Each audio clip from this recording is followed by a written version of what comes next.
Eh bien, bonjour, bonjour mes amis Cancer, je suis très heureuse de vous retrouver sur votre tirage sentimental. Pour ceux qui me découvrent, soyez les bienvenus, cette chaîne est bien évidemment la vôtre. Alors, votre tirage, mes amis Cancer, est assez surprenant, puisque je ne vois pas beaucoup d'éléments d'eau, si ce n'est quand même que vous gardez votre énergie vitale sur le mois. Il y a une seule carte majeure, mais pas des moindres, c'est la carte de l'éveil. Il y a énormément de feu, 1, 2, 3, 4, 5 cartes de feu, ce qui pourrait traduire qu'il y a un bélier, un lion, un sagittaire qui vous influencent. Il y a un peu d'ancrage, du renouveau. Il y a la roi des cœurs, donc mais ça c'est pour vous-même. Et là, clairement, j'ai l'impression que vous êtes un petit peu perdu, je pense. Mais ça va être passager, hein. Je pense que c'est une... si vous êtes perdu, c'est parce qu'il y a quelque chose de nouveau qui se manifeste en vous. Alors, on va commencer tout de suite. On va rentrer dans l'énergie et on verra bien comment moi je suis envahie, comment ça circule en moi, et on verra effectivement également sur YouTube comment ça pourra s'approfondir. Allons-y. En énergie constante, vous avez la mer. La mer traduit, si vous voulez, c'est l'océan. C'est aussi les émotions, la fluidité, votre énergie d'eau qui vous caractérise. Peut-être que vous pensez aux loisirs, à des jeux qui créeraient une certaine émotivité. Mais en fait, il y a aussi quelque chose qui relève de l'intuitif. Une émotion que vous pourriez voir amplifiée, voire déformée. Il y a une question de vase communicant aussi, si vous voulez, qui consisterait à dire que ce que vous donnez, vous le recevez au centuple. Et puis il y a la notion de fluidité des émotions, de la façon dont ça circule, mais aussi la notion de fertilité. La fertilité pouvant être entendue dans le sens de grossesse, bien évidemment, d'enfants à venir, mais ça peut être aussi entendu de fertilité créatrice, émotive et de nouveaux projets. Voilà comment vous êtes guidé. Par contre, l'énergie entrante, eh ben, c'est pas très fou, hein, c'est la 5 des arbres. Il y a quelque chose qui bloque. Alors quoi? Je ne sais pas. Il y a des limites qui vous sont imposées. Elles peuvent être matérielles et elles peuvent venir d'autres choses. Ça peut même venir de la façon dont vous êtes fait. Il y a quelque chose qui empêche un déploiement de votre créativité, de votre fertilité ou de votre projet. Il y a comme quelqu'un qui étouffe. Voilà, vous étouffez peut-être même de vous-même. Voilà. C'est à mon avis passager, mais c'est suffisamment ancré pour vous miner un petit peu. Ça ne devrait pas durer, mais ça vous mine un petit peu. Ça vous mine un peu parce que ça vous oblige à faire des efforts dont vous n'avez peut-être pas forcément envie. Et en plus, couplé à la 5 des étoiles, ça crée effectivement des difficultés d'action. Ouais, c'est peut-être bien le matériel qui vous empêcherait, peut-être un problème de finance qui vous empêcherait d'aller vers cette abondance affective, cette créativité, cet investissement de votre projet, etc. Il y a une petite limite quelque part. Alors, vous êtes très vite détourné de cette difficulté, puisque vous avez la carte de l'éveil. Clairement, il y a une émergence, un réveil qui se fait sur la façon dont vous appréhendez la vie et les événements. Regardez, on voit ces deux yeux bien ouverts avec une vision très forte dans l'eau qui vous permet, si vous voulez, de voir au-delà de ce qui est visible. Avec ce troisième œil ouvert, c'est comme si vous aviez une nouvelle façon de penser, une nouvelle façon de vous connecter à votre environnement qui vous permet effectivement de trouver des solutions et de faire émerger en vous toute cette fluidité émotive qui vous fait un petit peu défaut. Mais cette carte du réveil, elle est quand même extrêmement intéressante parce que c'est quelque chose qui vous change pour toujours. Ça peut être un jugement de valeur que vous faites ou que vous remettez en cause, si vous voulez, comme si des croyances que vous aviez sont changées. Ça peut être également un passé qui qui ressurgit dans votre mécanisme de fonctionnement et qui fait que vous le balayez d'un revers de main en vous disant que toutes les croyances auxquelles vous avez pu penser qui vous minent aujourd'hui doivent être changées parce qu'il y a autre chose qui se manifeste en vous, comme si vous vouliez vivre votre présent tel que vous le concevez. Voilà. Alors d'ailleurs, dans votre état d'esprit, je vous dis ça parce que dans votre état d'esprit, on a la 5 des étoiles. Clairement, il y a eu une forme de disparité, de diversité qui a fait que vous vous êtes perdu dans un mécanisme de fonctionnement. Dans votre état d'esprit, donc là, c'est clairement conscient, vous savez pourquoi vous pensez de telle ou de telle façon. Il y a eu des conflits ou des relations qui font que vous avez peut-être... vous êtes peut-être emmêlé les pinceaux. Et je vous dis ça pourquoi? Parce que regardez, toutes ces étoiles viennent de la diversité des événements de votre vie. Et au lieu d'être d'une couleur bien déterminée, eh bien elles sont un peu de toutes les couleurs. Et c'est un peu un rapport de force que vous avez dans votre tête qui consiste effectivement, et je remontre bien cette 5 des arbres, parce que vous vous êtes accoutumé à une façon de penser par rapport aux autres, eh bien ces autres vous limitent par la force des choses. Mais j'ai envie de vous dire que c'est une limitation que vous vous imposez et dans laquelle vous vous sentez bien. Sinon vous ne la vivriez même pas, cette émotion. Cette limite que vous vous imposez, vous ne vous l'imposez qu'à vous-même. C'est pas parce que autour de vous, il faut rétablir des rapports de force que vous êtes obligé de vous limiter dans votre action. Vous pouvez détourner les difficultés. Mais je pense que vous le faites parce que actuellement, vous avez cet éveil spirituel, cette grandeur d'âme qui est couplée à la carte de la mer, qui fait qu'effectivement, il y a une fluidité, un échange fluide qui se fait dans vos émotions et qui nécessite effectivement que vous changiez votre point de vue et que votre point de vue doit venir de votre propre créativité et de votre propre intellect à vous-même. Il n'est pas question, effectivement, de se laisser un peu embobiner par le comportement des autres. Il n'est pas question de faire du mimétisme. Voilà ce que je voudrais dire. Donc il est important là de se recentrer sur soi pour retrouver une sérénité en quelque sorte. Alors évidemment vous venez d'un passé où il y a cette 10 des étoiles. Vous avez beaucoup donné, hein, c'est pour ça qu'aujourd'hui on vous dit un peu stop. Hein. Vous êtes comme ce magnifique chêne robuste, fort, avec des branches déployées, enracinées, qui produit de l'amour. Vous donnez, là, je donne de l'amour, je donne de l'amour. Vous êtes même habitué à donner et vous oubliez parfois de recevoir. Le problème, c'est que peut-être qu'à un moment donné, vous avez produit à vide, c'est-à-dire que personne n'a pu recevoir, personne n'a vu la façon dont vous conceviez les choses.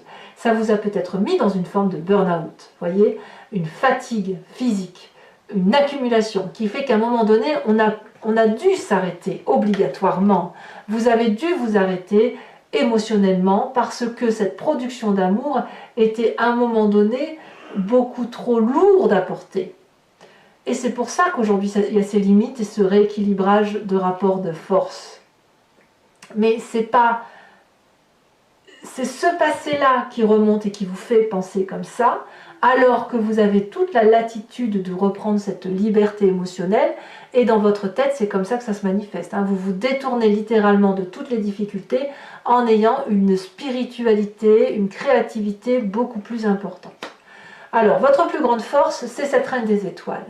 La reine des étoiles dit que vous avez une illumination pour vous-même. Alors ça peut être une illumination qui vous vient d'un signe de feu. Hein. Je répète, le bélier, le lion, le sagittaire.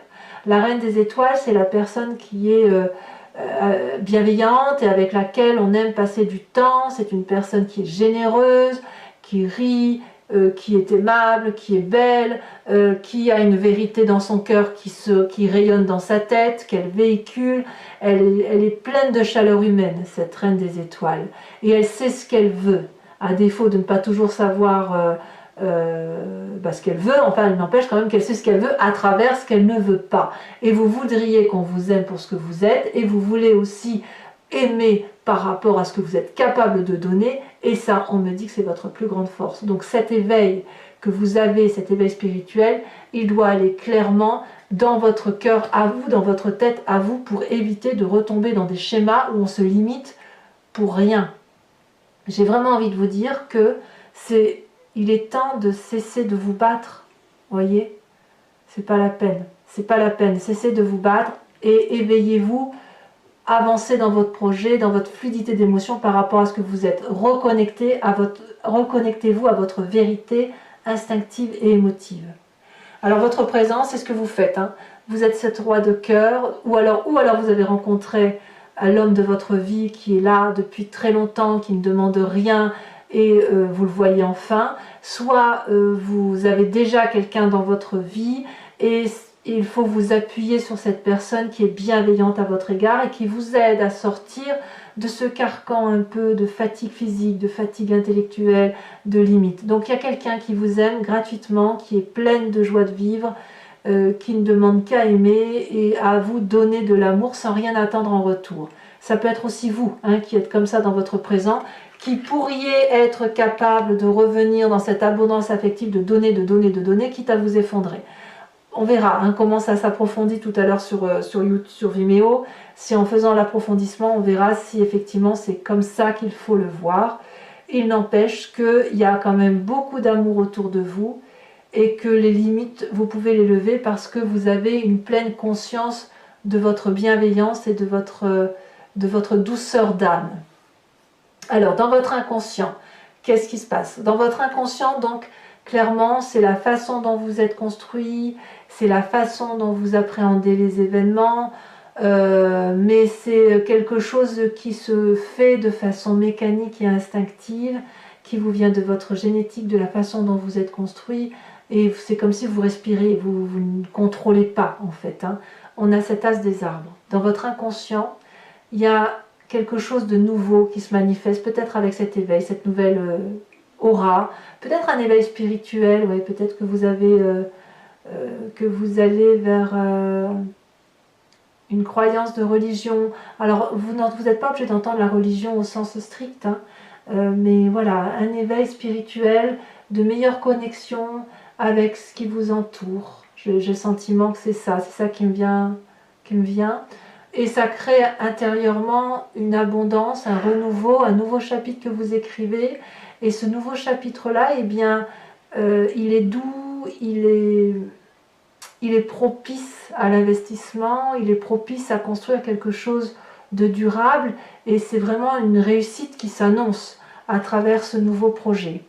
Projet d'ancrage, hein, ça vous ancre. Plus vous vous élevez spirituellement, plus vous vous ancrez au sol et plus vous avez conscience de tout ce qui vous entoure. Votre plus grand défi, c'est cette chevalier des étoiles. Alors c'est marrant parce que je crois que les vierges ont exactement cette même carte. Là, il va falloir traverser des frontières. Il va falloir quitter votre zone de confort. Il va falloir déménager, entamer ce nouveau projet, faire preuve de fougue, faire preuve d'impulsivité, faire preuve d'audace.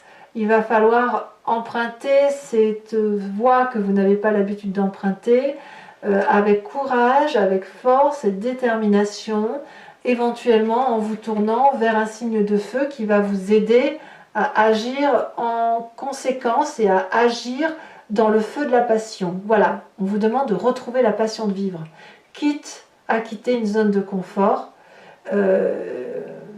mais elle doit être différente de ce que vous avez vécu dans votre passé. On ne vous demande pas de revivre la même chose que votre passé parce que cette accumulation-là, c'est cette accumulation qui fait qu'aujourd'hui vous vous bloquez, voyez. Non, on vous demande de réouvrir des portes pour avoir, en ayant confiance en vous, grâce à ce qui se manifeste en vous, grâce à votre illumination intérieure et grâce à la personne qui vous entoure ou celle qui se présente à vous, parce que c'est ça qui se porte, c'est l'amour qui doit vous porter. Voilà. Il est temps pour vous, si vous voulez, de laisser manifester cette fluidité émotionnelle, cette communication, de laisser la communication aussi se faire, donner, mais prenez aussi, laissez rentrer en vous ces émotions qui vont vous permettre de lâcher prise et d'aller vers cette audace, ce nouveau chemin. Alors, est-ce que c'est ce que vous allez faire? Le chemin que vous entendez prendre, c'est la 3 des étoiles. C'est le côté visionnaire, c'est l'arcane mineur de la carte de l'éveil, c'est-à-dire qu'on vous demande d'avoir un nouveau regard. Ce nouveau regard, vous ne pouvez pas le faire seul, vous devez le faire aider. Donc ça peut être un thérapeute, mais ça peut être aussi des amis. Pour que votre vie soit un feu d'artifice, il faut effectivement que vous fassiez en sorte à ce que ça soit un feu d'artifice. Mais ce feu d'artifice-là, vous ne devez pas le porter seul. Vous savez très bien que pour avoir une vision d'ensemble et une certaine hauteur, une prise de vue qui soit d'ensemble, il vous faut accepter l'écoute. Voilà, accepter d'écouter et accepter d'intégrer ce que l'on vous propose de prendre émotionnellement, parce que ça va vous nourrir. Et si vous prenez le bon de chaque personne qui vous entoure, eh bien c'est une ouverture d'esprit qui va se manifester, et vous allez pouvoir avoir une vision beaucoup plus belle et beaucoup plus douce de votre futur. Alors voilà mes amis Cancer, je vais donc maintenant approfondir votre tirage avec le tarot de Wicca qui est le tarot des désirs charnels et de la sensualité. Je vais vous rajouter une voire deux cartes sur la mer, puisque pour cette carte là il en faut peut-être deux, on verra bien. Et puis je vais faire l'interprétation, cet approfondissement sur Vimeo. Donc pour ceux qui ne me connaissent pas encore, eh bien il vous suffit de cliquer sur le lien qui figure dans le descriptif de votre vidéo. Vous êtes renvoyé sur Vimeo et notamment sur la playlist de votre signe. Auquel cas vous pouvez choisir donc la location pour avoir l'approfondissement de cette unique vidéo, ou l'abonnement qui vous donne accès à toutes vos vidéos sentimentales et générales. L'abonnement se renouvelle tous les mois, mais vous êtes libre de l'annuler à tout moment. L'idée, c'est qu'effectivement, vous soyez libre de prendre ce qui résonne en vous. Soit vous ne prenez rien si ça ne vous parle pas, soit vous prenez juste l'approfondissement unique, soit vous prenez l'abonnement si tout vous parle et si vous avez envie de me suivre. Voilà, l'important, c'est que vous soyez libre de vos faits et de vos gestes. Allez, je vous rajoute une à deux cartes de l'oracle bleu. On a le feu. Waouh! On a deux éléments majeurs, l'eau et le feu. J'en remets une, bien évidemment. Ouais, je me doutais qu'elle allait en falloir trois. Vous voyez, c'est pas anodin. Hein. C'est que les énergies, elles allaient en ce sens.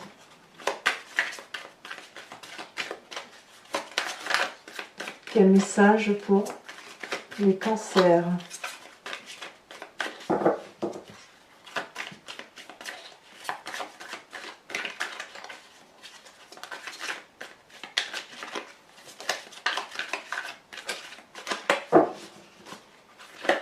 Voilà, trop de cartes. Allez, pour les cancers, celle-ci, il y en a deux. Je vais vous les mettre à deux parce que vous voyez, on a l'enfant et la jeune fille. Et comme il y a une histoire de fluidité, enfin ça fait 2 mois en suivant hein, qu'il y a un projet. L'enfant, ça peut être la naissance, comme ça peut être un projet naissant. Je vous mets les 4 cartes, je vous ferai l'interprétation sur Vimeo.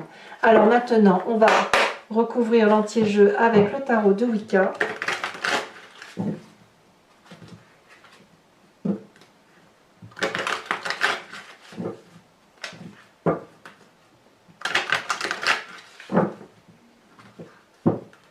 Et on va faire très vite après son interprétation sur Vimeo. Hein.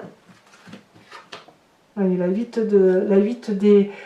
d'épée, on voit bien quand même qu'il y a quelques petites contrariétés intellectuelles. Hein. Alors, qu'est-ce qu'on a sur cette 5 des arbres? Il y a de la colère un peu, hein. C'est un peu de la colère en fait. Peut-être la colère, ouais, il y a un peu de colère.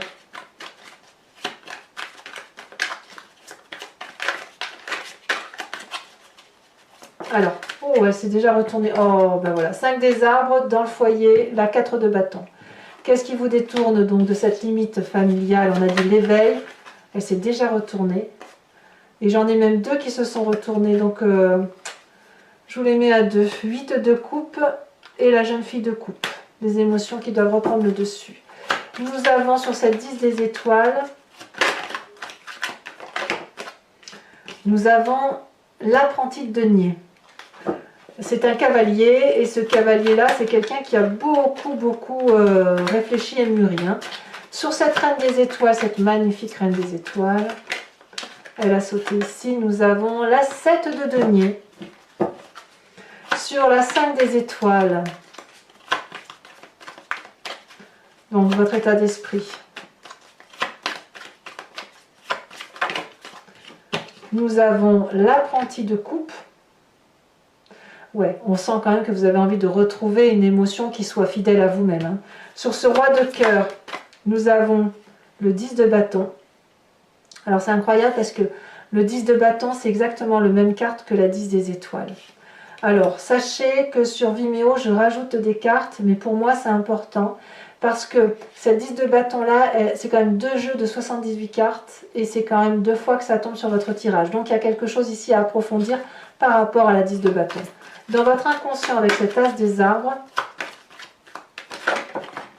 on a l'initiateur, une arcane majeure. Très bien. On voit qu'il y a un éveil spirituel. Hein. Sur cette chevalier des étoiles avec l'aventurier, nous avons la 9 de denier. C'est très très bien. Et sur l'aspect visionnaire de votre vie, elle est tombée, je la ramasse. Ah bah, incroyable. Incroyable, regardez, c'est la carte que vous aviez en dos de deck. C'est la 8 d'épée. Incroyable. Incroyable. Alors, pour les cancers qui me suivent sur Vimeo, je vous invite à réfléchir à une question précise. Et je vais y répondre avec le grand jeu de Mademoiselle Lenormand.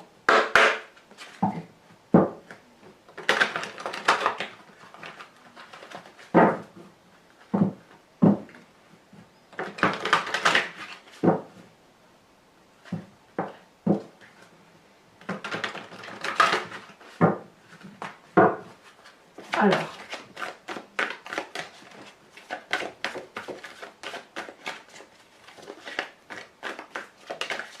Ici, nous avons la dame de carreau. Je vais regarder parce que non, je ne peux pas les prendre. On sent quand elles sautent. Alors parfois, on ne sait pas toujours quand il faut les prendre, mais on les sent. On sent la carte qui veut se manifester, qui veut parler. Nous avons ici la 7 de carreau. C'est marrant, vous avez à peu près le même tirage que... Il y a des cartes similaires aux vierges. Nous avons la 5 de trèfle.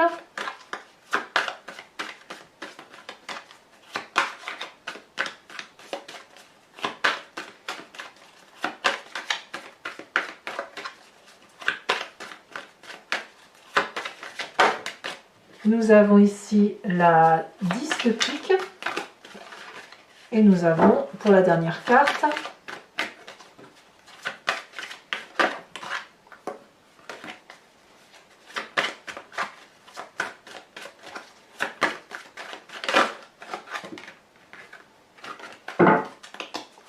un message clair pour nos cancers. Nous avons ici l'as de trèfle. Bon. Alors, je vais également tirer une carte dont je ferai la lecture sur Vimeo, qui est de l'archange Gabriel. C'est un conseil hein, pour vous réénergiser et vous guider vers votre foi profonde. Hein.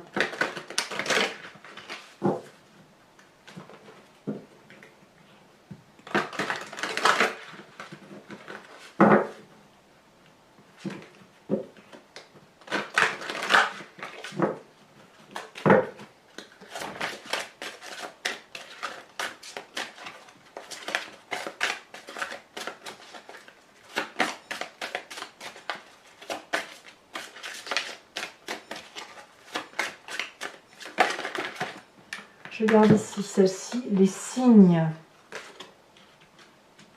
Alors je vais vous lire quand même cette carte, mais là on vous dit d'être attentif aux plumes blanches, grises et noires sur votre route. Elles sont des symboles de liberté et de protection et représentent souvent la fin d'un cycle et le début d'un nouveau. Les pièces de monnaie sont des rappels que vous n'êtes jamais seul et la musique céleste fait sciller vos oreilles. Vous êtes réceptifs. Alors voilà mes amis cancers, n'hésitez pas à vous abonner, à liker, à commenter, à partager. Laissez-moi vos commentaires par rapport à ce que vous vivez actuellement, je serai ravie de vous lire. Dans tous les cas, je vous dis à très vite pour vos prochains tirages. Je vous embrasse bien fort. Bisous bisous.